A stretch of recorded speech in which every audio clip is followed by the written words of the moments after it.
Isang batang babae, halos 14 na taong gulang pa lamang, ang pumasok sa ospital habang may bitbit na bagong silang na sanggol. Nang isiwalat niya ang pagkakakilanlan ng mga magulang ng sanggol, napaluha ang lahat ng naroroon. Nang sumapit ang bukang liwayway, automatikong bumukas ang pinto ng San Rafael General Hospital. Katatapos lamang magsimula ng shift ng mga staff sa umaga at ang amoy ng sariwang kape ay humalo sa laganap na amoy ng disinfectant sa ospital.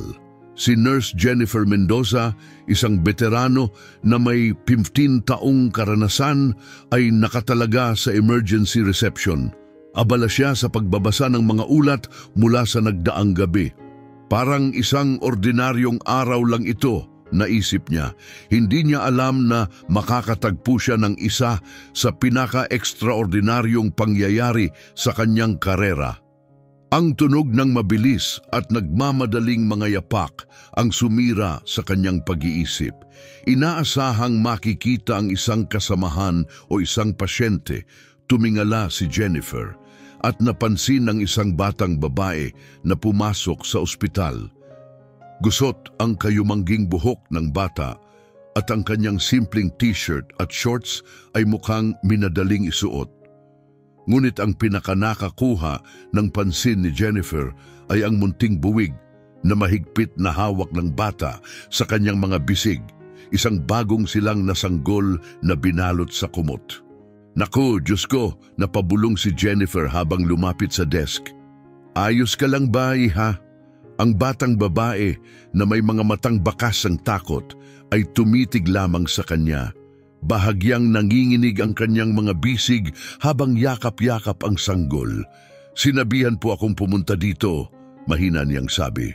Lumapit si Jennifer, inabot ang kanyang mga kamay. Huwag kang mag-alala, ligtas ka na dito. Tignan natin kung sino ang kasama mo, mahinahong sabi niya habang dahan-dahang binubuksan ang bahagi ng kumot. Bumilis ang tibok ng kanyang puso nang makita ang natutulog na sanggol. Mary! Tawag ni Jennifer sa isang kasamahan na kalalakad lamang papasok. Kailangan ko ng tulong dito ngayon. Agad na lumapit si Mary, isang second-year na nurse na nanlaki ang mga mata sa nakita. Diyos ko! Bulong niya. Anong nangyari? Tawagin mo si Dr. Perez at kumuha ka ng stretcher. Bilisan mo, utos ni Jennifer habang hindi inaalis ang tingin sa bata. Habang nagmamadali si Mary, lumuhod si Jennifer sa harap ng bata na nagtataka sa dami ng tanong na tumatakbo sa kanyang isip. Ano ang pangalan mo, iha? Tanong niya ng marahan. Parang naguluhan si Teresita sandali bago sumagot, Teresita, ang pangalan ko po ay Teresita. Teresita, matapang kang bata sa pagpunta dito, sabi ni Jennifer na sinubukang panatilihing kalmado ang boses. Maaari mo bang sabihin kung ano ang nangyari? Tumingin si Teresita sa sanggol at muling tumitig kay Jennifer habang unti-unting namuo ang mga luha sa kanyang mga mata. Hindi ko alam. Paggising ko, andyan na siya. Sobrang sakit po dito, sabay turo niya sa kanyang dibdib. Naramdaman ni Jennifer ang kirot sa kanyang puso nang marinig ito. Sa dami ng kanyang karanasan, alam niyang isang seryosong sitwasyon ito, ngunit kailangan niyang manatiling mahinahon upang matulungan si Teresita. Ayos lang, hindi mo kailangang sabihin ang lahat. Narito kami para tulungan kayong dalawa, mahinahong tugon ni Jennifer. Biglang bumalik si Mary na may dalang stretcher, kasunod si Dr. Perez na seryoso ang ekspresyon. Jennifer, anong sitwasyon ang hinaharap natin? Tanong ng doktor habang mabilis na sinusuri ang paligid. Si Teresita, mga 14 na taong gulang. Mabilis na tugon ni Jennifer. Kakarating lang niya dito na may dalang bagong silang na sanggol. Mukhang disoriented at may iniinda siyang sakit. Tumango si Dr. Perez bilang tugon. Pinapanatili ang kanyang profesional at kalmadong tindig. Lumapit siya kay Teresita at nagsalita sa mahinahon, ngunit matatag na paraan.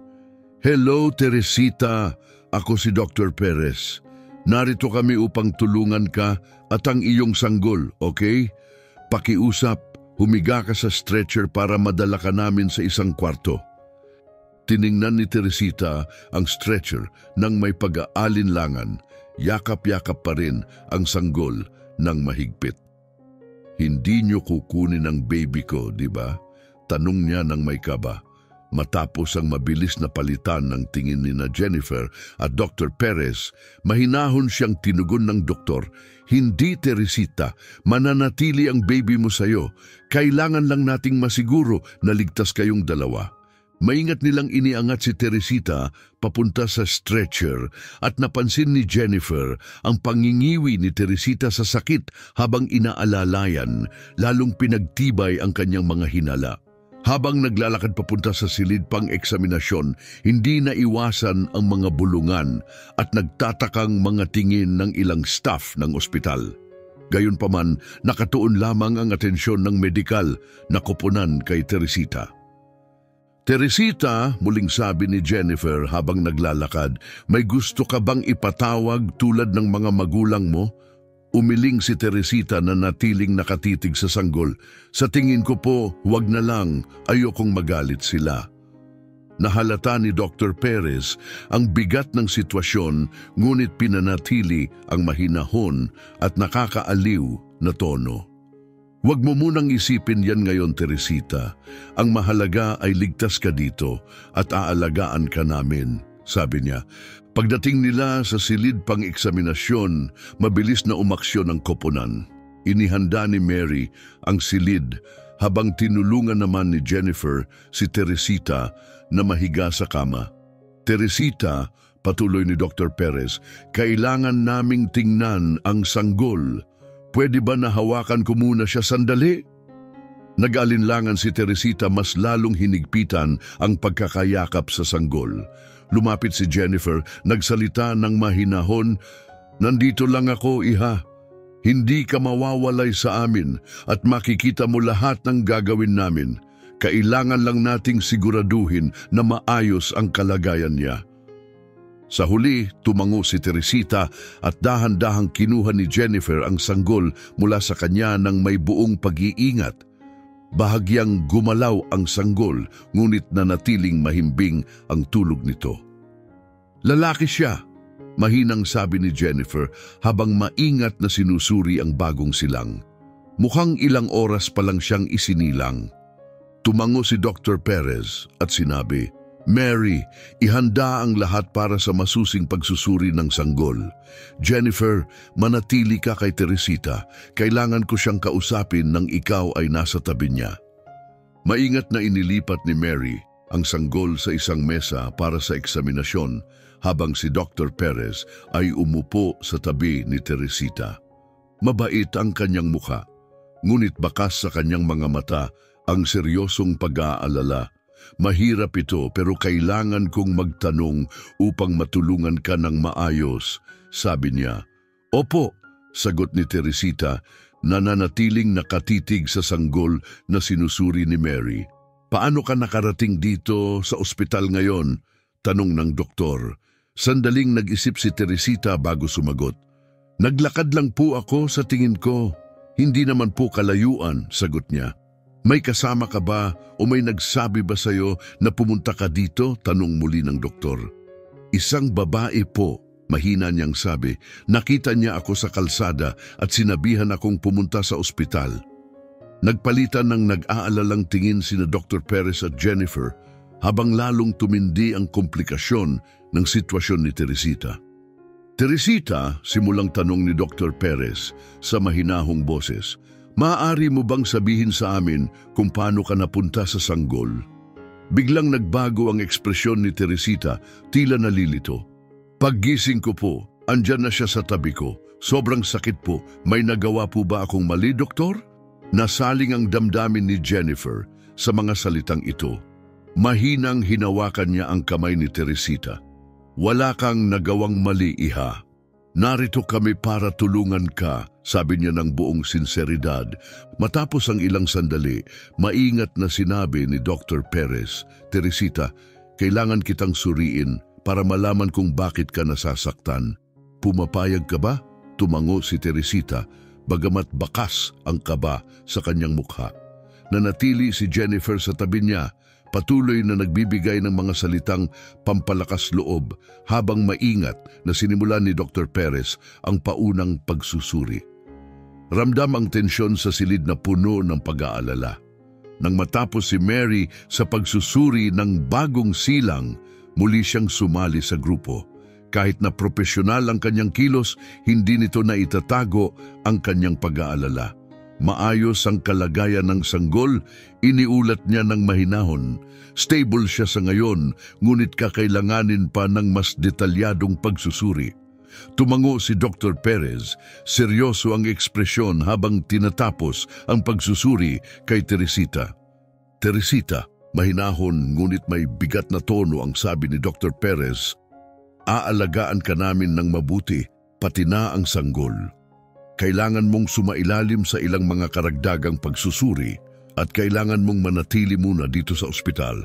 Naiintindihan mo ba? Bahagyang tumango si Teresita, bagamat hindi lubos na malinaw ang kanyang pangunawa. Makikita ko na po ba ang baby? Tanong niya ng mahina. Siyempre, sagot ni Jennifer, sabay senyas kay Mary.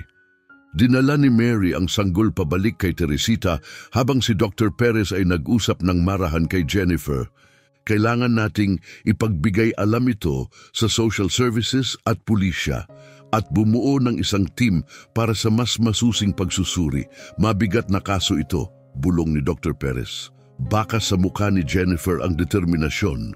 Mananatili ako sa kanya, anya, habang tinititigan si Teresita na yakap-yakap ang sanggol na may halong pagkalito at pagmamahal sa kanyang mga mata. Pagbalik ni Dr. Perez, matapos makipag-ugnayan sa iba pang mga departamento, tahimik ang silid, punong-puno ng maingat na katahimikan. Nasa tabi ni Teresita si Jennifer, pinalalakas ang loob nito habang nakatitig ito sa sanggol na may halong pagkamangha at pangamba. Sobrang liit po niya, tahimik na sabi ni Teresita. Oh, totoo yan, tugon ni Jennifer nang malumanay. Napakagaling mo, Teresita. Narito kami para sa'yo. Hindi ka nag-iisa. Tumingala si Teresita, bakas ang mga luhang nagbabadyang pumatak. Natatakot po ako, bulong niya. Ramdam ni Jennifer ang lalim ng sakit na bumabalot sa mga salita ng dalagita. Naiintindihan kita, iha, pero ligtas ka rito kasama namin. Pangako yan, tugon ni Jennifer habang iniabot ang kanyang kamay bilang suporta. Dahan-dahang sumilay ang sinag ng araw sa silid, nagbibigay init habang nanatili si Jennifer sa tabi ni Teresita, isang matatag na presensya sa gitna ng unos. Sa labas, abala ang mga pasilyo ng ospital sa bulong-bulungan. Tumitigil ang mga staff, sumisilip sa saradong pinto at nag-uusap tungkol sa kakaibang sitwasyong naganap. Nang bumalik si Dr. Perez, kalmado ngunit bakas ang tensyon sa kanyang kilos, lumapit siya ng mahinahon. Teresita, inihanda namin ang isang espesyal na kwarto para sa iyo at sa sanggol. Mas pribado ito at komportable. Gusto mo bang lumipat na roon? Tumingin si Teresita kay Jennifer na tumango ng may ngiti. Nandito lang ako para sa iyo, iha. Hindi kita iiwan, pangako ni Jennifer. Maingat nilang inilipat si Teresita at ang kanyang sanggol patungo sa isang pribadong silid sa seksyon ng pediatrics. Maaliwalas ang kwarto, pininturahan ng mga kulay na nakapapawi ng loob, at may mga makukulay na guhit sa dingding na ginawa upang magbigay aliw sa mga batang pasyente. Nang maayos na silang nakalipat, umupo si Dr. Perez sa tabi ng kama ni Teresita. Teresita, may mga eksperto na bibisita sa iyo maya-maya. Narito sila para tulungan ka, paliwanag niya. Bagamat halata ang pagkalito sa kanyang mukha, tumango si Teresita bilang pagsang-ayon. Bakit po lahat sila nag-aalala? May nagawa po ba akong mali? Tanong ni Teresita, bakas ang kaba. Maingat na hinawakan ni Dr. Perez ang kanyang kamay, nagbigay ng katiyakan. Wala kang ginawang mali, Teresita. Ngunit may napakalaking bagay na kailangang pagtuunan ng pansin at kailangan naming malaman kung ano ang nangyari upang matulungan ka namin ng maayos. Sa sandaling iyon, pumasok sa silid ang isang social worker na nagngangalang Imelda. Ang kanyang kilos ay pinaghalong init at profesionalismo. "Hello Teresita, ako si Imelda. Narito ako upang tiyakin na maaalagaan ka ng maayos. Pwede ba kitang makausap ng kaunti?" tanong ni Imelda. Tumango si Teresita na nakatingin ng salit-salit kina Imelda, Dr. Perez at Jennifer. Nangumiti ng mapanatag at muling hinawakan ang kanyang kamay bilang suporta. Umupo si Imelda sa tabi ng kama, nagsalita ng mahinahon. "Maaari mo bang ikwento ng kaunti ang tungkol sa sarili mo, Teresita? Ilang taon ka na?" 14 po, mahina niyang tugon habang nilalaro ang kumot na nakabalot sa sanggol. "At sino ang kasama mo sa bahay?" tanong ni Imelda sa mahinahong tinig. Tumingin si Teresita sa sahig, halos pabulong ang sagot. "Kasama ko po ang mama ko at ang stepdad ko." Nagpalitan ng sulyap sina Dr. Perez at Jennifer, pinapanatili ang kanilang mga neutral na ekspresyon. "Alam mo ba kung nasaan sila ngayon?" muling tanong ni Imelda ng may buong pag-iingat. Umiling si Teresita habang namuo ang mga luha sa kanyang mga mata. "Ayoko po silang pumunta, magagalit po sila." Bahagyang yumuko si Imelda na ang tinig ay puno ng pag-unawa. "Wala kaming galit sa'yo dito, Teresita. Nag-aalala lang kami at gusto ka naming tulungan. Bakit mo iniisip na magagalit sila?" Sandaling nag-alinlangan si Teresita, niyakap ang sanggol ng mahigpit bago bumulong. "Dinala ko po yung baby dito. Dapat po sikreto ito." Nababalot ng tensyon ang katahimikan na sumunod, puno ng mga hindi binibigkas na alalahanin. Sa nararamdamang bigat ng sitwasyon, nagsalita si Jennifer ng mahinahon. "Teresita, iha, gutom ka na ba? Pwede kitang kuhanan ng pagkain?" Tumango si Teresita ng may pasasalamat. "Opo, salamat po." Habang umaalis si Jennifer upang kumuha ng pagkain, bumulong si Dr. Perez kay Imelda. "Kailangan nating isagawa ang mga kinakailangang pagsusuri kay Teresita at sa sanggol. Mahalaga rin na maipaalam natin ito sa mga kinauukulan." Tumigas ang ekspresyon ni Imelda na puno ng determinasyon. "Ihahanda ko na ang mga kinakailangang hakbang. Sa ngayon, ang mahalaga ay matiyak nating komportable at ligtas si Teresita." Muling humarap si Dr. Perez kay Teresita na nakatutok pa rin sa sanggol. Nagsalita siya ng mahinahon. "Teresita, kailangan nating magsagawa ng ilang mga pagsusuri para matiyak na maayos ang lagay ninyong dalawa ng baby. Pumapayag ka ba na tingnan ka ng ilang espesyalista?" Tumingala si Teresita, bakas sa kanyang mga mata ang pangamba. "Masakit po ba iyon?" "Gagawin naming kasing komportable hanggat maaari," paniniguro ni Dr. Perez. "At hindi kita iiwan ni Jennifer habang ginagawa ito." Saktong bumalik si Jennifer, may dalang tray ng mainit na sopas at tinapay na nagbigay ng ginhawa sa silid sa pamamagitan ng mabangong amoy nito, panandali ang naibsan ang tensyon. "Narito ang pagkain mo, Teresita," masayang sabi ni Jennifer habang inilalapag ang tray. "Kumain ka muna habang nag-uusap tayo, ha? Sigurado akong gutom ka na." Tumango si Teresita at tinanggap ang pagkain.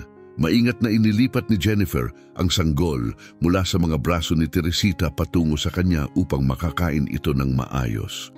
Habang dahan-dahang sumusubo ng sopas si Teresita, muling nagpatuloy si Imelda sa kanyang malumanay na pagtatanong. "Teresita, ano ang naramdaman mo nung una mong makita ang baby?" tanong niya ng maingat. Sandaling huminto si Teresita, tinitigan ang sanggol na ngayoy karga ni Jennifer. "Natatakot po ako," pag-amin niya.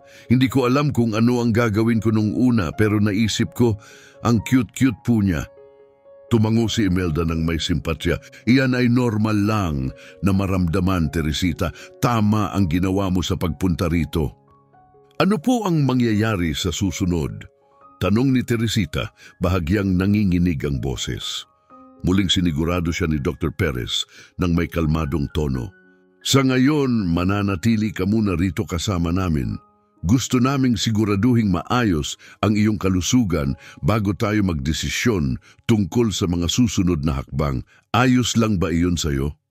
Bahagyang tumango si Teresita, bakas sa kanyang mukha ang pag-aalala sa kawalan ng katiyakan.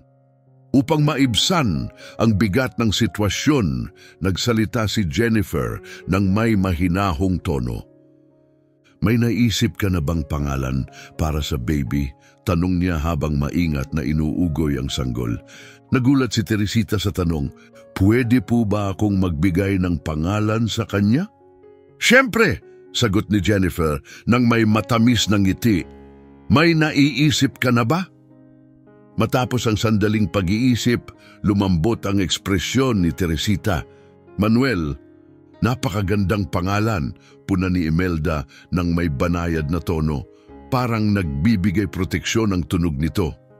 Habang tahimik na nagpatuloy ang usapan, nagpaalam sandali si Dr. Perez at lumabas sa pasilyo upang makipagkita kay Dr. Sanchez, ang hepe ng pediatrics, na halatang nag-aalala. Ano ang sitwasyon, Perez? Mahinang tanong ni Dr. Sanchez. Malalim na bumuntong hininga si Dr. Perez. Mas malala ito kaysa inakala natin. 14 na taon pa lang si Teresita at ang sanggol ay bagong silang pa lamang. Malamang na may seryosong kaso tayo ng kapabayaan o pang-aabuso. Napakurap si Dr. Sanchez, tila iniinda ang bigat ng sitwasyon. Naiabisuhan na ba ang mga kinauukulan? Inaasikaso na ng social worker. Kailangan din nating tawagin ang mga espesyalista sa pediatrics at child psychology, paliwanag ni Dr. Perez. Ano man ang kailangan mo ibibigay namin, ito ang magiging prioridad natin, pagtitiyak ni Dr. Sanchez. Sa loob ng silid, yakap-yakap na ulit ni Teresita si Baby Manuel. Maingat na hinahaplos ang pisngi nito habang tinititigan siya ni Jennifer na may halong lambing at pag-aalala. Napakaliit po niya, mahina niyang sabi. Lalaki rin siya kaagad, tugon ni Jennifer na may ngiti. Mabilis lumaki ang mga sanggol. Kumunot ang noo ni Teresita, bakas ang pag-aalala. Paano po siya? Mananatili po ba siya sa akin?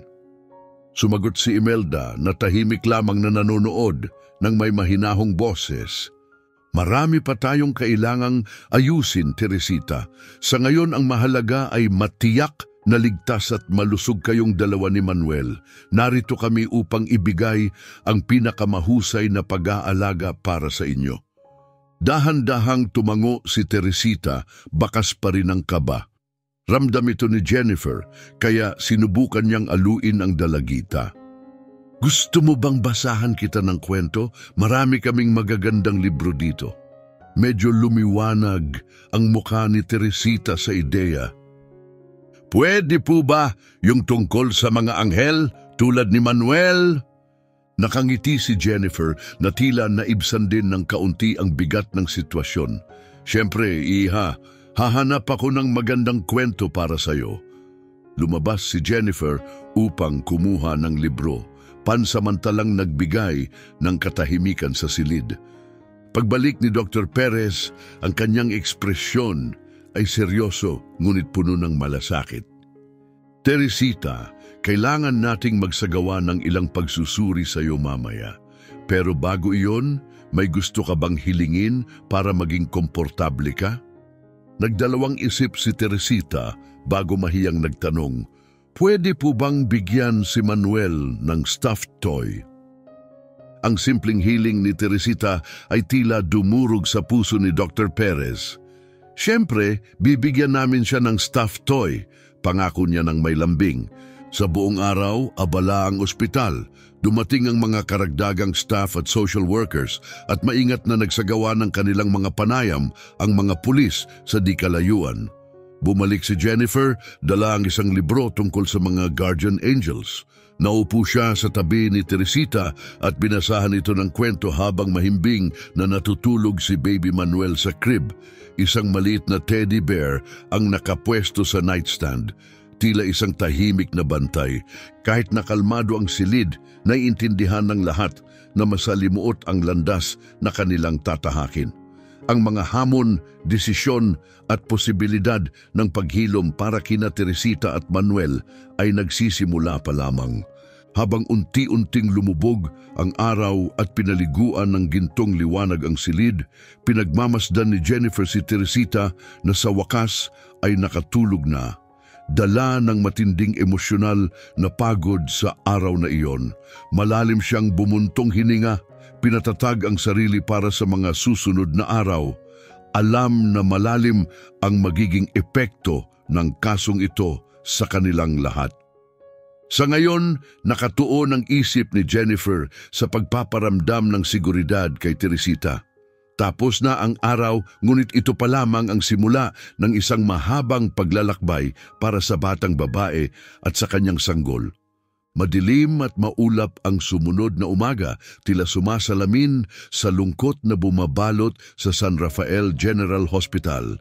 Sa silid ni Teresita, maingat na pinalitan ni Jennifer ang lampin ni Manuel habang ang banayad na liwanag ng umaga ay sumisilip sa mga kurtina. Dahan-dahang nagising si Teresita, pansamantalang nalilito hanggang sa unti-unting bumalik ang katotohanan ng kanyang sitwasyon. Umupo siya, pinagmamasdan ang maingat na pag-aalaga ni Jennifer kay Manuel. "Magandang umaga, Iha," bati ni Jennifer na may maamong ngiti. "Kumusta ang pakiramdam mo ngayon?" "Ayos lang po, siguro," sagot ni Teresita, paos ang boses mula sa pagkakahimbing. "Kumusta naman po si Manuel?" Maayos siya," sagot ni Jennifer habang maingat na binuhat ang sanggol upang makita ni Teresita. Malakas siya at malusog. Sa sandaling iyon, pumasok si Dr. Perez kasama si Imelda at isang bagong mukha, isang babae na may banayad na tindig. "Magandang umaga, Teresita," bati ni Dr. Perez ng may init. "Sana nakapagpahinga ka. May mga taong kailangang makausap ka ngayon." Tumango si Teresita bagamat halatang hindi niya alam kung ano ang aasahan. Lumapit ang bagong babae, banayad ang ekspresyon at malambing ang tinig. "Hello, Teresita. Ako si Dr. Morales, isang child psychologist. Narito ako upang tulungan kang maunawaan ang mga nangyayari at suportahan ka. Ayos lang ba kung mag-usap tayo sandali?" Tumango si Teresita ngunit bakas ang kaba sa kanyang mga mata. Napansin ito ni Jennifer kaya't sumingit upang magbigay ng kaunting ginhawa. "Gusto mo bang kargahin si Manuel habang nag-uusap kayo ni Dr. Morales?" Alok ni Jennifer. Lumitaw ang bahagyang liwanag sa mukha ni Teresita at sabik niyang iniabot ang kanyang mga braso. Maingat na ibinigay ni Jennifer si Manuel sa kanya, siniguradong maayos ang kanilang pagkakaupo. Umupo si Dr. Morales sa malapit at nagsalita ng mahinahon. "Teresita, naiisip ko na maaaring nakakatakot at nakaka-overwhelm ang lahat ng ito para sa iyo. Gusto ko lang ipaalam na narito kami upang suportahan ka at maaari mong sabihin sa amin ang anumang nasa isip mo. May gusto ka bang itanong o ipaalam?" Sandaling natahimik si Teresita habang ang kanyang mga daliri ay naglalaro sa kumot na nakabalot kay Manuel. Sa mahina, halos hindi marinig na tinig, nagsalita siya. "Kailan po ako makakauwi?" Nagpalitan ng tahimik na tingin ang mga nasa silid. Si Imelda ang sumagot ng maingat. "Teresita, sa ngayon, ang mahalaga ay ang kalusugan at kaligtasan mo. Kailangan mo munang manatili dito sa ospital ng kaunti pang panahon." "Okay," sagot ni Teresita bagamat bakas ang pagkadismaya sa kanyang mukha. "Pero kumusta naman po si Mama? Alam po ba nila na nandito ako?" Lumapit si Dr. Perez, banayad ngunit matatag ang tono. "Teresita, sinusubukan pa naming maabot ang pamilya mo. Pero bago tayo magpatuloy, kailangan naming maunawaan ang sitwasyon. Maaari mo bang sabihin sa amin kung paano napunta sa iyo si Manuel? Tumingin si Teresita sa sanggol na nasa kanyang kandungan at nang muli siyang nagsalita, halos bulong lamang ito. Hindi ko po alam, paggising ko andyan na po siya. Dahan-dahang sumingit si Dr. Morales na natiling kalmado at banayad ang kilos. Teresita, alam kong mahirap ito pero mahalaga para sa amin na malaman ang totoo. Pangako ko sa iyo, wala kang kasalanan dito. Nandito kami para tulungan ka. Tahimik ang bumalot sa silid habang iniisip ni Teresita ang mga sinabi. Nakita ni Jennifer ang kanyang pag-aalala kaya't lumapit siya at maingat na hinawakan ang kamay ni Teresita, nagbibigay ng lakas. Ayos lang, iha, bulong ni Jennifer. Kasama mo kami anuman ang mangyari. Sa wakas, itinaas ni Teresita ang kanyang ulo, bakas sa kanyang mga mata, ang mga luhang gustong pumatak. Hindi ko po ginusto ang lahat ng ito. Hindi ko po naintindihan kung anong nangyayari. Sobrang sakit po at natakot ako. Umiiyak na, sabi niya. Nababalot ng pagkabigla at simpatiya ang buong silid. Sandaling ipinikit ni Dr. Perez ang kanyang mga mata. Pilit na pinapanatili ang kanyang profesional na tindig. Matapos ang ilang sandali, nagsalita siya ng mahinahon ngunit may kasiguruhan. Teresita, kailangan kong magtanong ng ilang mahihirap na bagay, ngunit mahalagang maging tapat ka sa amin. Kaya mo ba iyon? Dahan-dahang tumango si Teresita, mas mahigpit na niyayakap si Manuel nang hindi namamalayan. May gumawa ba sa iyo ng masama, Teresita? May nag-ugnay ba sa iyo sa paraang nakakatakot o hindi ka komportable? Habang dumadaloy ang mga luha sa kanyang pisngi, tahimik siyang tumango. Sa tinig na halos hindi marinig, bumubulong si Imelda. Maaari mo bang sabihin sa amin kung sino, iha? Mariing pumikit si Teresita para bang pinipilit alisin ang isang masakit na alaala. Nang muli siyang nagsalita, halos bulong ito. Ang stepdad ko po. Parang yumanig ang buong silid sa kanyang pag-amin.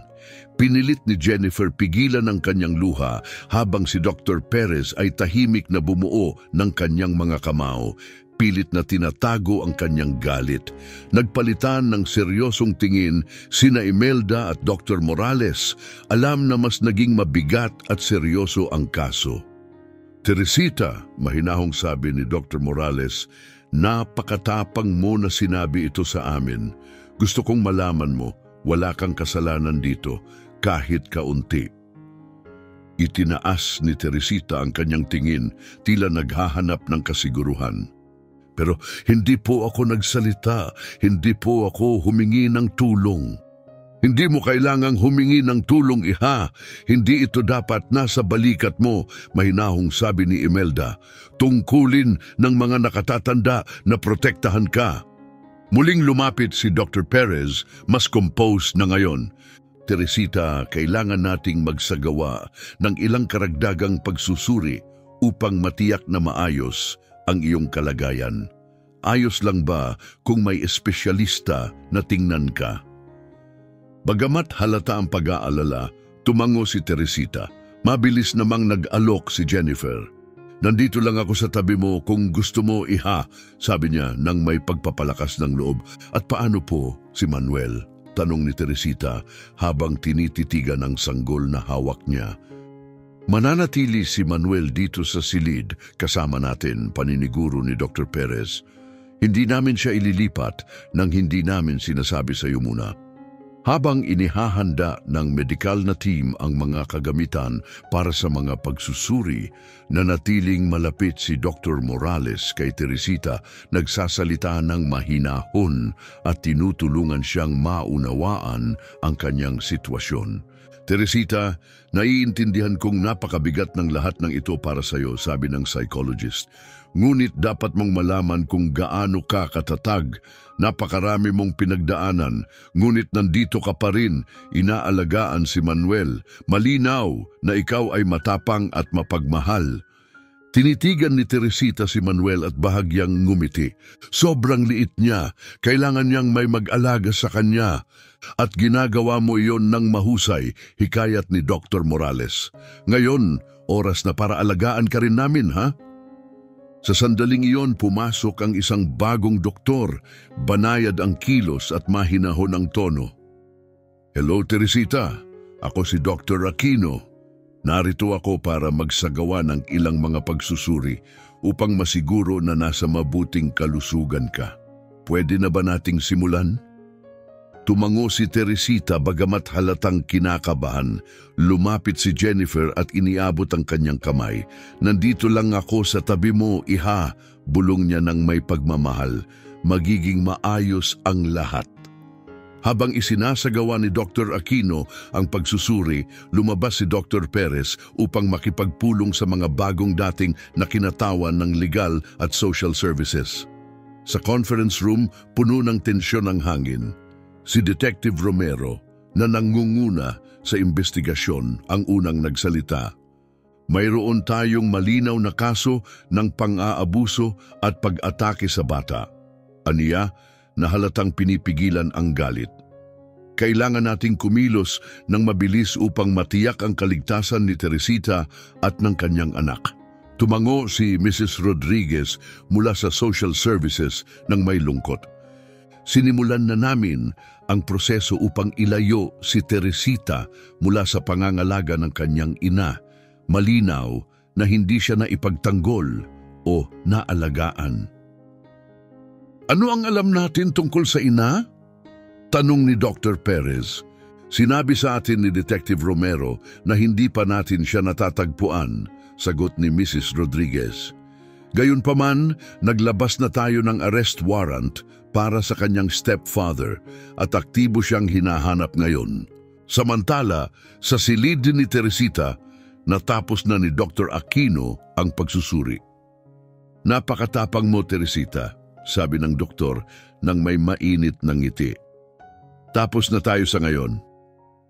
Pakiramdam ng ginhawa, humilig si Teresita sa kanyang unan. Iniabot ni Jennifer ang isang baso ng tubig na tinanggap ni Teresita ng may pasasalamat. May sakit po ba ako? Tanong ni Teresita ng mahinahon. Umiling si Dr. Aquino ng mahinahon. Wala kang sakit, Teresita, ngunit pinagdaanan ng katawan mo ang napakaraming hirap. Huwag kang mag-alala, aalagaan ka namin hanggang sa tuluyan kang gumaling. Biglang umiyak si Manuel mula sa crib na agad na nagbigay pansin kay Teresita. May pag-aalala sa kanyang mukha habang yumuko siya. Gutom po yata siya. Anya na tumingin kay Jennifer para sa kasiguruhan. Tumango si Jennifer, ngumiti at lumapit sa crib. Sa tingin ko tama ka, oras na para magpakain. Gusto mo bang subukan? Lumiwanag ang mukha ni Teresita puno ng sigla. Pwede po ba talaga? Siyempre, sagot ni Jennifer habang inihahanda ang bote. Tutulungan kita. Habang tinuturuan ni Jennifer si Teresita kung paano pakainin si Manuel ng maayos, pinagmamasdan sila ni Dr. Morales, puno ng paghanga at lungkot. Malinaw na sa kabila ng kanyang mga pinagdaanan, taglay ni Teresita ang malalim na koneksyon at likas na pagiging mapagmahal na ina. Napakagaling mo, Teresita, sabi ni Dr. Morales nang may pagpapalakas ng loob. Napakapalad ni Manuel na mayroon ka. Napangiti si Teresita habang pinagmamasdan si Manuel na masiglang sumisip-sip ng gatas mula sa bote. Madali siyang mahalin, bulong niya. Ang tahimik na sandali ay nasira nang bumalik sina Dr. Perez at Imelda. Ang mga seryosong mukha nila ay nagdulot ng kaba kay Teresita. Ano po yon? Tanong niya, halatang kinakabahan. Kukunin niyo po ba si Manuel? Mabilis siyang pinatahimik ni Imelda. Huwag kang mag-alala, Teresita. Mananatili sa iyo si Manuel sa ngayon, ngunit may ilang mahalagang bagay tayong kailangang pag-usapan. Lumapit si Dr. Perez, banayad ngunit seryoso. Teresita, matapos ang iyong mga sinabi at resulta ng mga pagsusuri, kinailangan naming ipagbigay alam ito sa mga autoridad. Nanlaki ang mga mata ni Teresita, bakas ang takot. Sa pulis po, pero wala naman po akong ginawang masama, di ba? Wala kang ginawang mali, iha, sagot ni Imelda, pilit siyang pinapalakas. Narito ang pulisya upang tiyaking ligtas kayo ni Manuel. Si mama po, nanginig ang tinig ni Teresita. Alam po ba niya na nandito ako? Matapos ang ilang sandali ng katahimikan, maingat na nagsalita si Imelda. Sinusubukan pa rin naming maabot ang mama mo, Teresita. Ngunit sa ngayon, ang kaligtasan mo ang aming inuuna. Tinitigan ni Teresita si Manuel na tahimik na natutulog sa kanyang kandungan. Sa mahina at halos di marinig na boses, nagsalita siya. Babalik pa rin po ba ako sa kanila balang araw? Nararamdaman ng lahat ang bigat ng kanyang tanong. Sa banayad na tono, sumagot si Dr. Morales. Huwag kang mag-alala, Teresita. Hindi ka na babalik sa ganoong sitwasyon. Sisiguraduhin namin na makakahanap ka ng ligtas na lugar para sa'yo at kay Manuel. Bahagyang lumambot ang ekspresyon ni Teresita, bakas ang pinaghalong ginhawa at pag-aalala. Magkasama pa rin po ba kami ni Manuel? Tanong niya nang may pag-aalinlangan. Nagpalitan ng tingin sina Imelda at Dr. Perez. Alam ang mga hamon na dala ng kanyang tanong. Gagawin namin ang lahat para hindi kayo paghiwalayin, pangako ni Imelda, bagamat alam nilang maraming legal at etikal na hamon ang kanilang haharapin. Nagpatuloy ang araw sa isang abalang ritmo. Tahimik na nagpasok-labas ang mga pulis habang abala ang mga staff ng ospital sa pangangalaga kay Teresita at Manuel.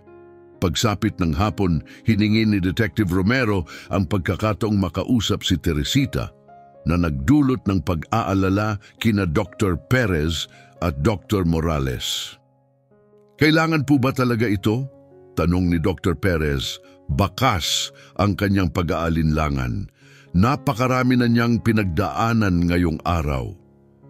Tumango si Detective Romero nang may kaseryosohan. Nauunawaan ko ang inyong alalahanin, Doc. Pero mahalaga ang kanyang salaysay para umusad ang kaso. Sisiguraduhin kong magiging maingat ako. Ipapaliwanag ko sa kanya at mananatili ako sa tabi niya. Kung makikita nating nahihirapan siya, ititigil natin kaagad, dagdag ni Dr. Morales. Sa may pag-aalinlangan, sumang-ayon si Dr. Perez.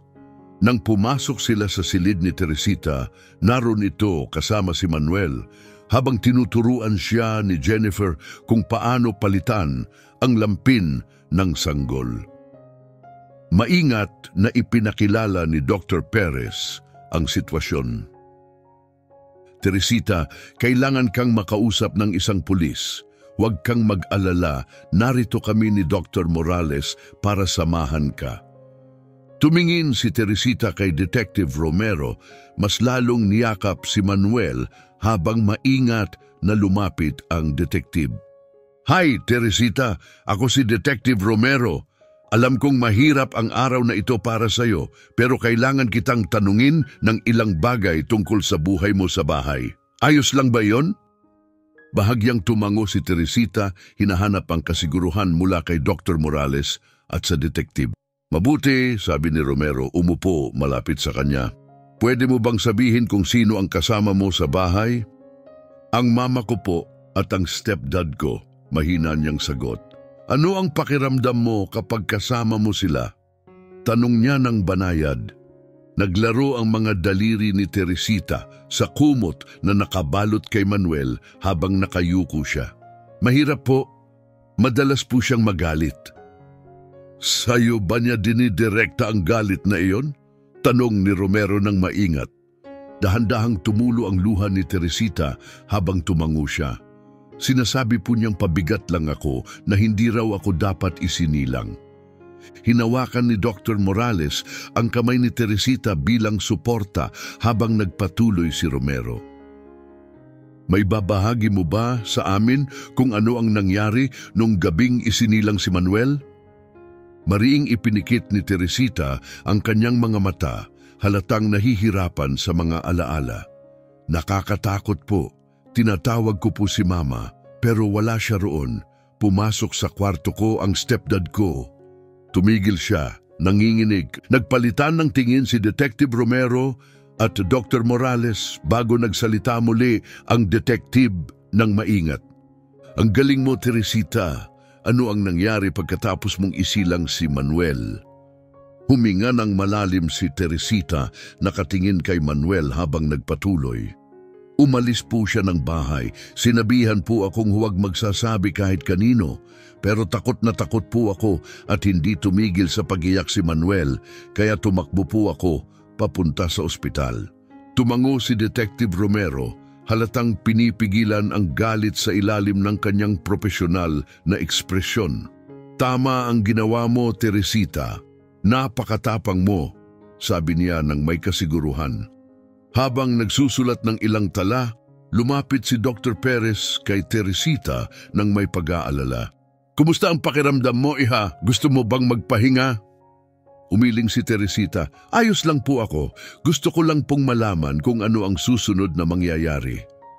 Isinara ni Detective Romero ang kanyang notebook at tumingin ng matapat kay Teresita. Sisiguraduhin naming ligtas ka, Teresita. Hindi ka na muling masasaktan ng stepdad mo. Si Mama po? Nanginginig ang tinig ni Teresita habang tinanong niya ito. Saktong pumasok si Imelda sa silid at nagpalitan ng sulyap sa detective. Siya ang sumagot. Hindi pa namin natatagpuan ang mama mo, Teresita, pero ginagawa namin ang lahat upang mahanap siya at maunawaan ang buong sitwasyon, paliwanag ni Imelda. Tahimik na tinanggap ni Teresita ang sagot, malalim ang iniisip. Maya-maya, nagulat ang lahat nang marinig ang kanyang hiling. Pwede po ba akong manatili dito sa ospital ng mas matagal? Dito po ako nakakaramdam ng ligtas. Ngumiti si Dr. Perez ng may pagmamahal. Maaari kang manatili rito sa ngayon, Teresita, pero kailangan nating maghanap ng pangmatagalang tahanan para sa iyo at kay Manuel. Paghihiwalayin niyo po ba kami? Bakas ang takot sa boses ni Teresita. Lumapit si Imelda, nagsalita ng mahinahon, ngunit may kasiguruhan. Medyo komplikado ang sitwasyon, Teresita.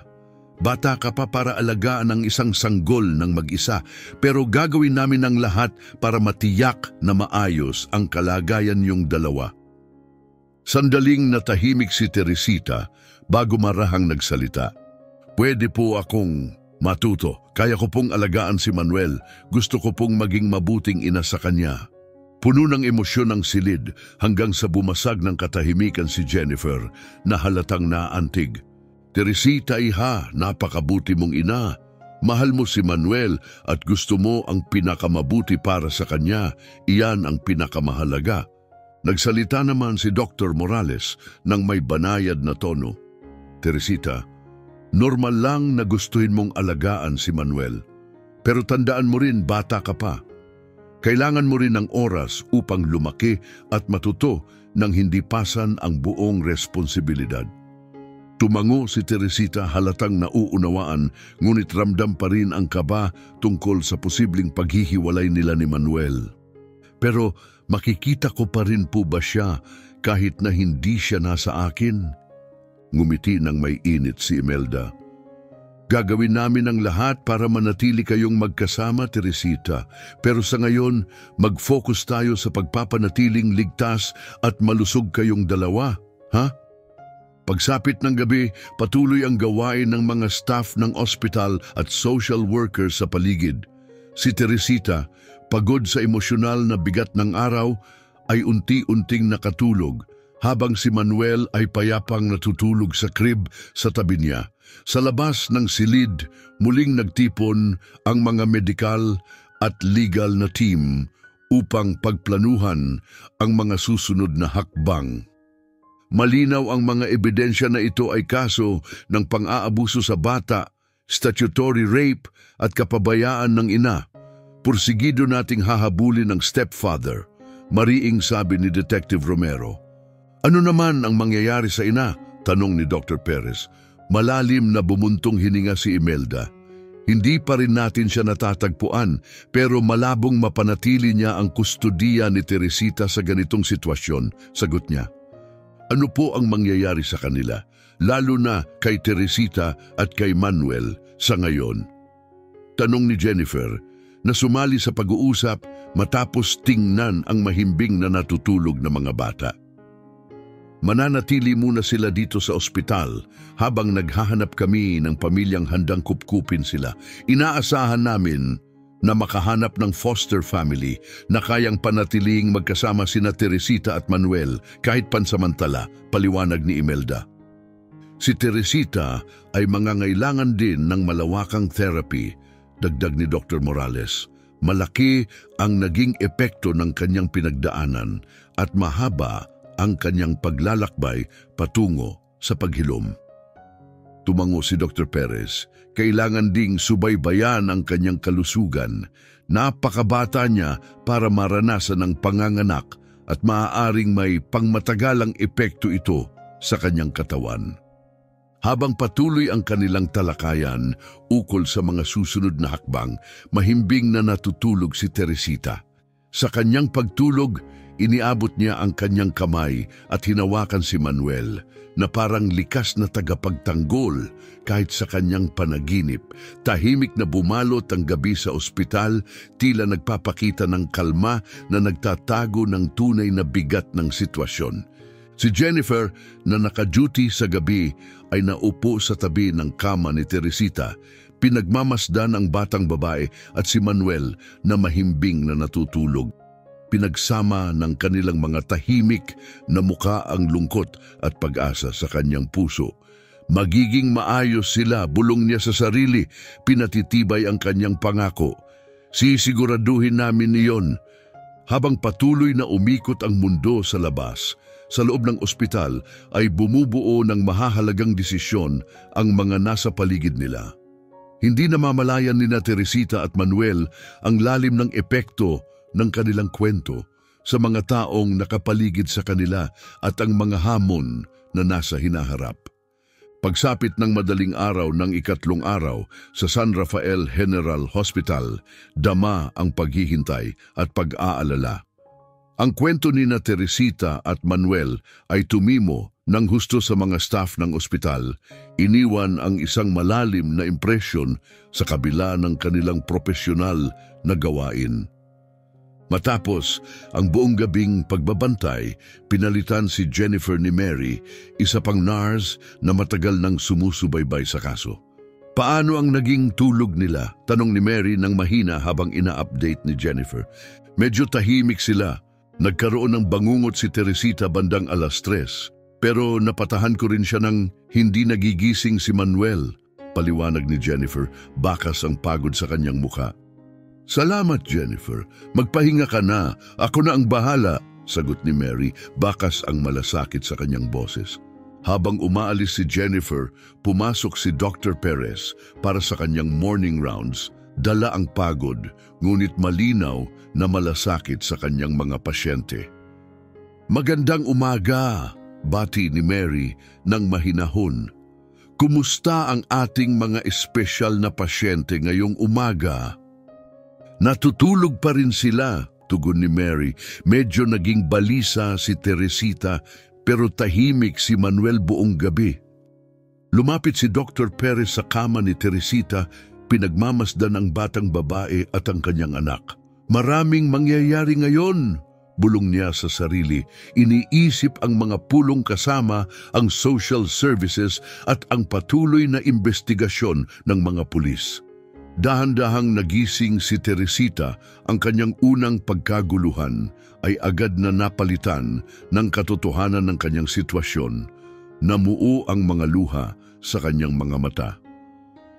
Magandang umaga, Teresita, bati ni Dr. Perez nang mahinahon habang lumapit sa kanyang kama.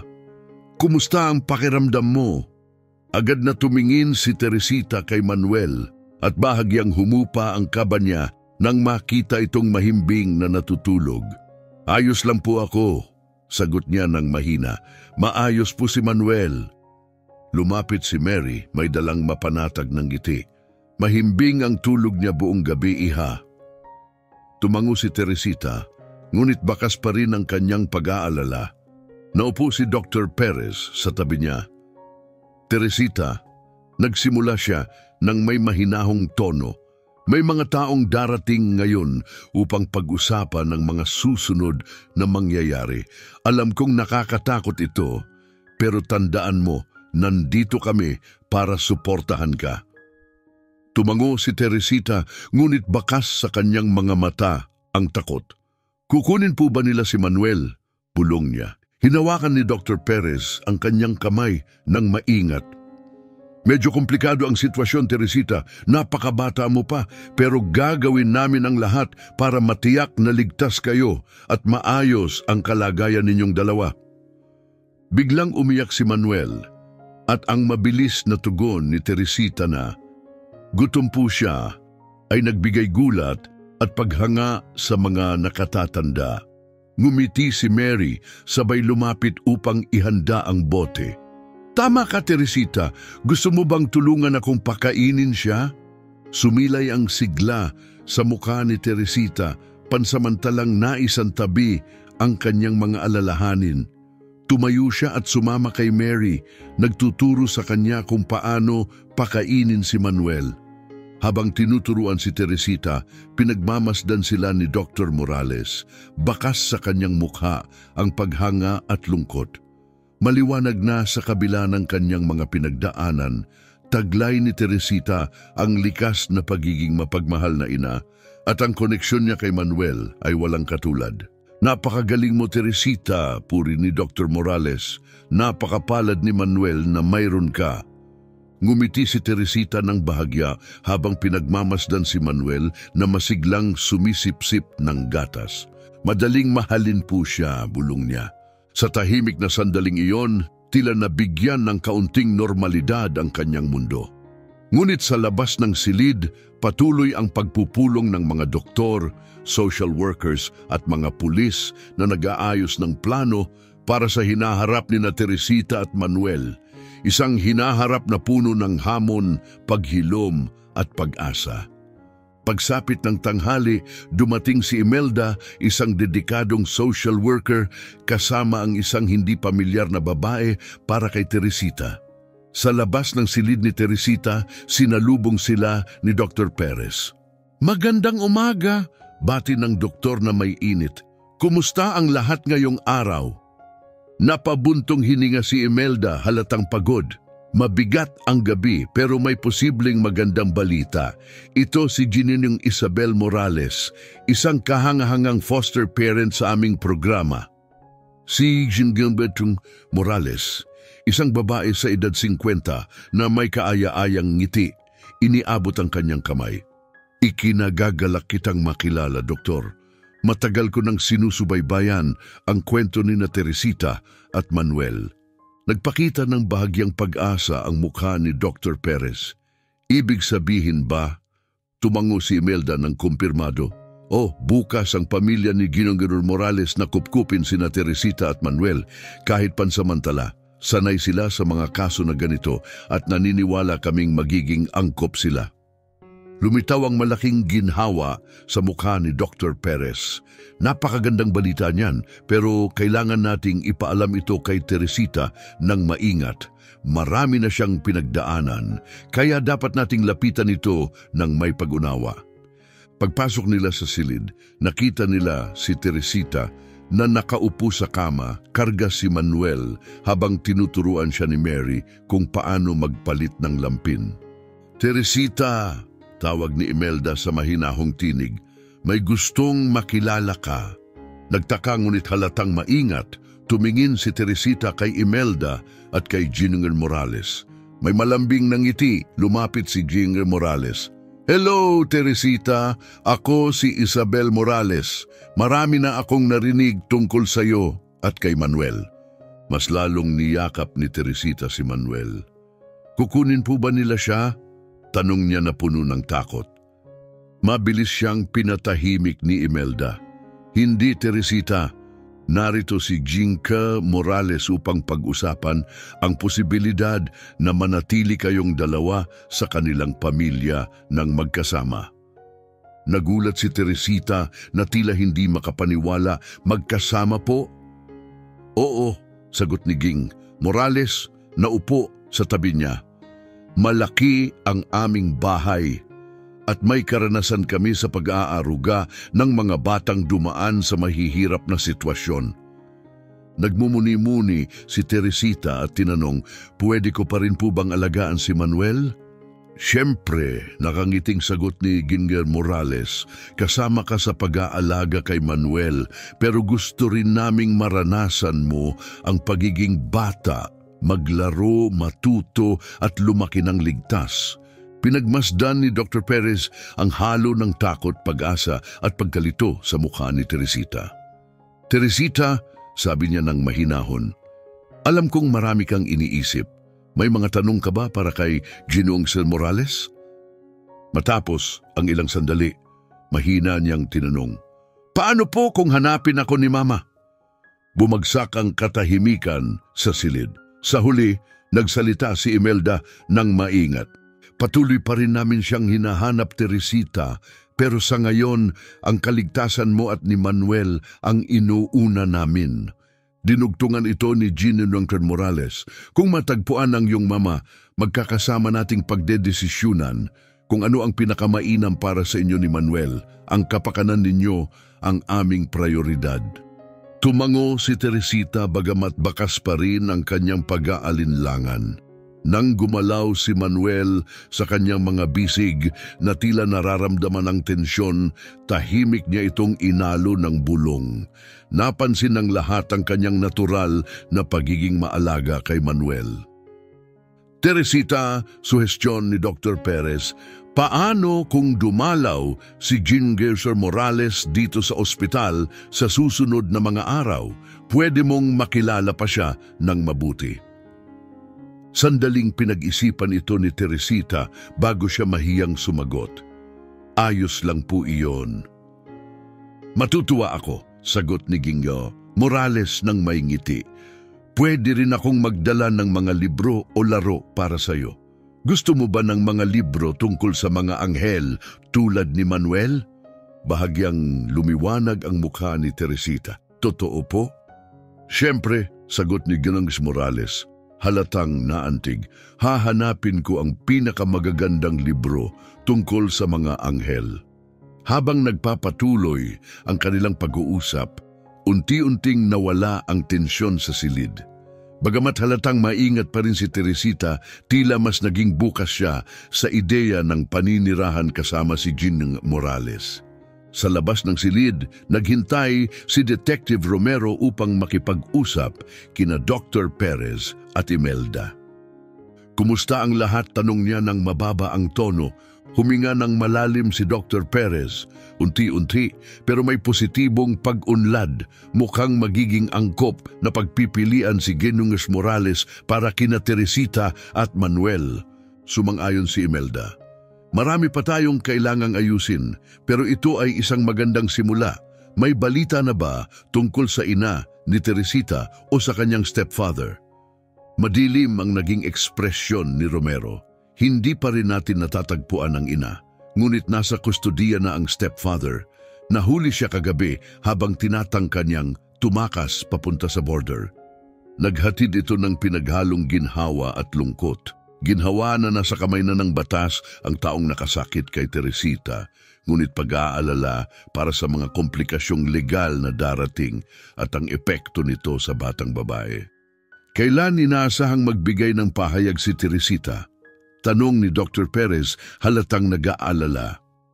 Sinusubukan naming iwasan ang ganoong sitwasyon, sagot ni Romero.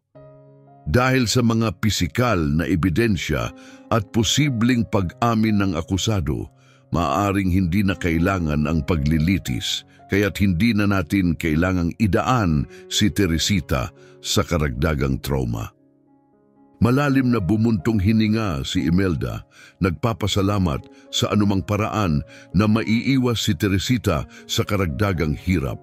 Samantala, sa loob ng silid, unti-unting nagiging komportable si Teresita kay Jeannie Nelson Morales na ipinapakita sa kanya ang mga larawan ng kanilang bahay at luntiang hardin sa kanyang telepono. Meron kaming duyan at maraming bulaklak sa aming likod bahay, paglalarawan ni Jeannie Morales. Mahilig ka ba sa mga bulaklak, Teresita?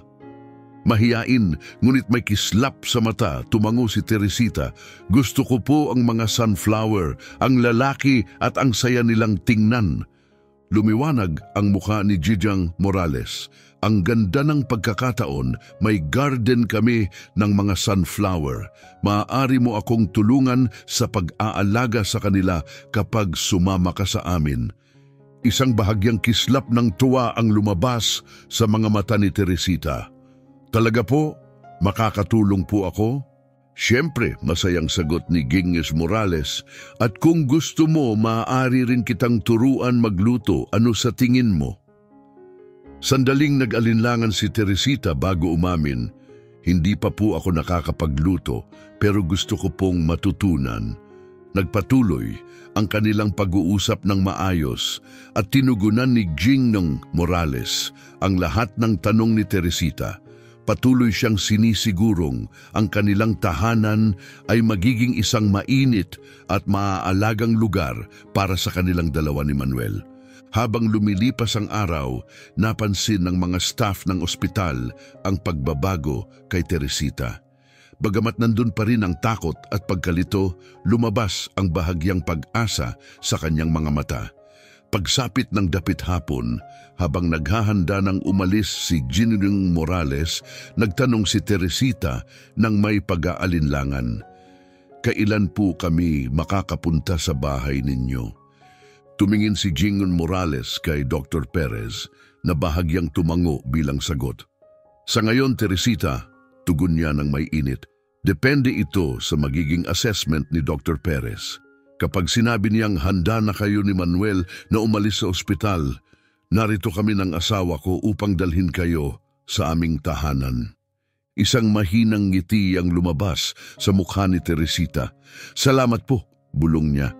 Bago umalis nangako si Jeannie Morales na babalik kinabukasan dala ang mga librong may temang anghel. Lumiwanag ang mukha ni Teresita sa ideya. Totoo po ba? Siyempre, sagot ni Jeannie Morales halatang naantig, hahanap ako ng pinakamagagandang libro tungkol sa mga anghel. Lumapit si Dr. Perez kay Teresita pagkatapos umalis ni Jeannie Morales. Kumusta ang pakiramdam mo, Teresita? Tanong niya ng mahinahon. Tumingin si Teresita kay Manuel na tahimik na natutulog sa kanyang mga bisig. Natatakot po ako, sagot niya, pero mabait po si Jeannie Morales at gusto ko pong maging ligtas si Manuel. Ngumiti si Dr. Perez ng may pagmamahal. Napakatapang mo, Teresita, at oo, si Jeannie Morales ay isang mabuting tao. Narito kaming lahat upang matiyak na maaalagaan kayong dalawa ni Manuel. Tinitigan ni Teresita ang natutulog na sanggol, bakas sa kanyang mukha ang pinaghalong pag-aalala at kapanatagan. Doktor, bulong ni Teresita, mali po bang gustuhin kong alagaan si Manuel? Alam ko pong bata pa ako pero hindi ko po kayang isipin na mawala siya sa akin. Ramdam ni Dr. Perez ang kirot sa kanyang puso sa narinig. Naupo siya sa gilid ng kama ni Teresita. Maingat na pinipili ang kanyang mga salita. Teresita, pakinggan mo akong mabuti, nagsalita siya ng mahinahon. Hindi mali ang nararamdaman mo. Ang pagmamahal mo kay Manuel ay totoo at kahanga-hanga. Oo, bata ka pa. At sa ngayon, ang dapat mong gawin ay lumaki, matuto at maghilom. Sisiguraduhin namin na mananatiling bahagi ng buhay mo si Manuel habang ginagawa mo ang mga bagay na ito. Dahan-dahang dumaloy ang mga luha ni Teresita. Natatakot po akong makalimutan niya ako, bulong niya. Hinawakan ni Dr. Perez ang kanyang kamay nang may pagpapalakas. Hinding-hindi mangyayari iyon, Teresita. Pinag-uusapan na ni Ginger Morales ang plano kung paano ka mananatiling kasama ni Manuel at sisiguraduhin naming matutupad iyon. Sa sandaling iyon, pumasok si Jennifer para sa kanyang shift at napansin ang pag-iyak ni Teresita. "Anong nangyari, iha?" tanong niya habang naupo sa tabi ni Teresita. Lumiit ang pag-iyak ni Teresita habang bumubulong. "Natatakot lang po ako, Jennifer. Ang bilis po ng mga pagbabago at hindi ko po alam ang mangyayari sa hinaharap." Maingat na niyakap ni Jennifer si Teresita, iniisip ang sanggol sa kanyang mga bisig. "Normal lang na matakot ka, iha, pero narito kami, ako si Dr. Perez, si Ginger Morales, si Imelda, nandito kaming lahat upang suportahan ka at si Manuel." Hinayaan ni Teresita ang kanyang mga luha na malayang dumaloy.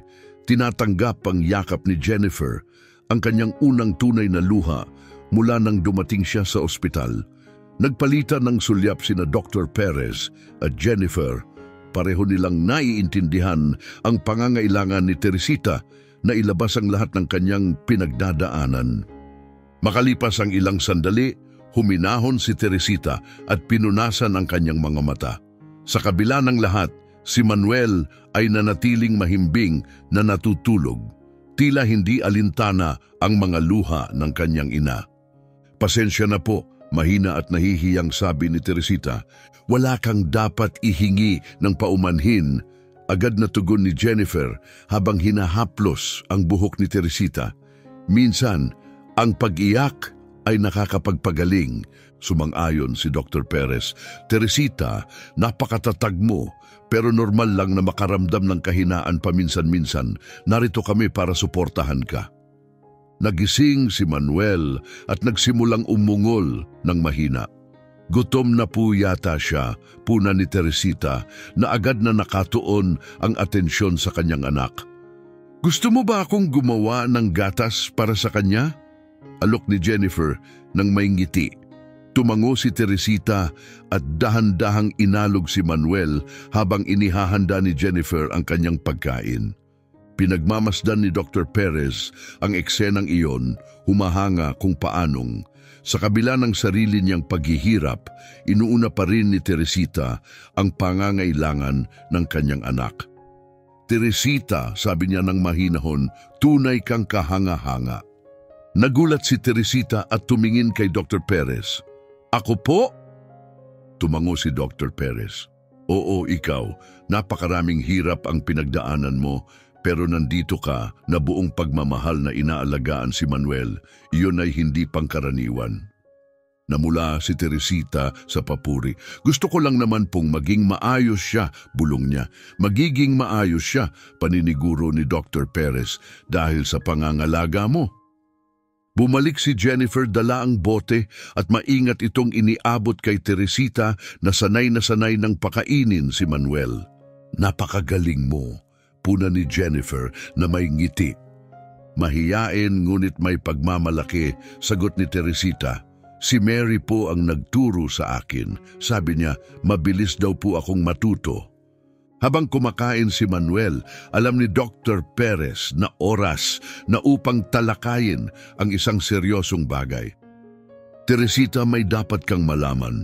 Nahuli na ng pulis ang iyong stepfather." Nanigas si Teresita at lumaki ang kanyang mga mata sa takot. "Darating po ba siya dito?"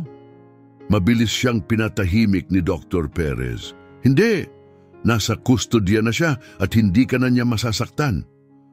Tumingin si Teresita kay Manuel, iniisip ang narinig. Ano pong mangyayari sa susunod? Tanong niya ng mahina. Napabuntong hininga si Dr. Perez. Magkakaroon ng proseso sa korte, pero sisikapin namin na hindi ka gaanong maapektuhan. Ang dapat mong pagtuunan ay ang iyong pagbangon at pangangalaga sa iyong sarili at kay Manuel. Dugtong ni Jennifer ng malambing, "At nandito kami sa bawat hakbang mo." Tumango si Teresita, halatang hindi pa rin ganap na kampante pero bahagyang napalubag ang loob.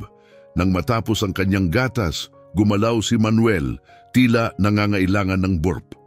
Kailangan po yata niyang dumighay, sabi ni Teresita, na lalong ipinakita ang kanyang lumalalim na pagkaunawa sa pangangalaga ng bata. Gusto mo bang ituro ko kung paano? Alok ni Jennifer nang may ngiti. Agad na tumango si Teresita at maingat na ipinakita ni Jennifer kung paano dahan-dahang tapikin ang likod ni Manuel habang nakasandal ito sa kanyang balikat. Tahimik na pinanood ni Dr. Perez ang tagpong iyon, humahanga sa katatagan ni Teresita at sa pagmamahal na ipinapakita niya kay Manuel. Ngunit ramdam din ang lalim ng mga hamong kanilang haharapin. Sa buong hapon, iba't ibang miyembro ng staff ng ospital ang dumaan sa silid ni Teresita. Marami ang nagsagawa ng mga check-up bilang dahilan, habang ang iba ay simpleng bumisita upang magbigay ng ngiti at pagbati.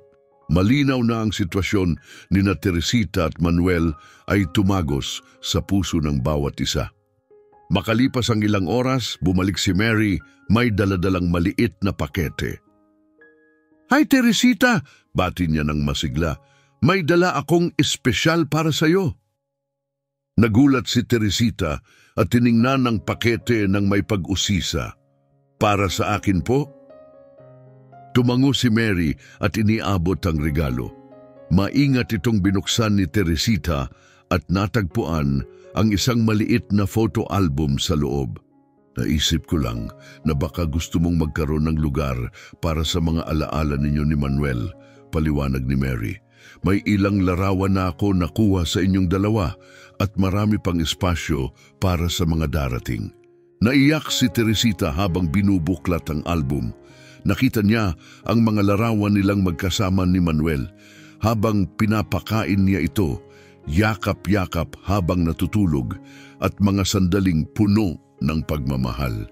"Salamat po," bulong niya habang niyayakap ang album. Napakaganda po nito. Ang munting regalo ni Mary ay nagsilbing simula lamang. Sa mga sumunod na oras, iba't ibang miyembro ng staff ang nagdala ng mga maliliit na regalo. Isang teddy bear para kay Manuel mula sa isang nurse, isang kwentong pambata mula sa isa pa, at maging mga guhit ng mga anak ng mga tagalinis ng ospital upang magpasaya sa kanyang silid. Pinagmamasdan ni Dr. Perez ang pagpapakita ng suporta, puno ng pag-asa at pagmamalaki. Ang sama-samang pagsisikap ng ospital na palibutan si Teresita at Manuel ng pagmamahal ay isang tunay na nakakaantig na tagpo. Pagsapit ng gabi, ang dating malamig at walang buhay na silid ni Teresita ay napuno ng kulay at init, mga laruan, libro at damdamin ng pagmamahal na pumapalibot sa kanya. Bagamat pagod, kitang-kita na mas kampante si Teresita kaysa dati habang naghahanda na siya para matulog. Tinulungan siya ni Jennifer na mahiga sa kama at sinigurong mahimbing si Manuel sa kanyang crib. "Jennifer?" tanong ni Teresita, ang kanyang boses inaantok na, "Sa tingin niyo po ba magiging maayos ang lahat?" Hinaplos ni Jennifer ang kanyang buhok ng mahinahon at ngumiti. "Oo, iha, sigurado ako. Marami ang nagmamahal at nag-aalala sa inyo at mas malakas ka kaysa sa inaakala mo." Tumango si Teresita, unti-unting dumidikit ang kanyang mga talukap. "Salamat po," bulong niya bago tuluyang mahimbing na nakatulog. Nanatili si Jennifer sa tabi niya, pinagmamasdan si Teresita at si Manuel na natutulog ng payapa. Paglabas niya sa silid, nasalubong niya si Dr. Perez.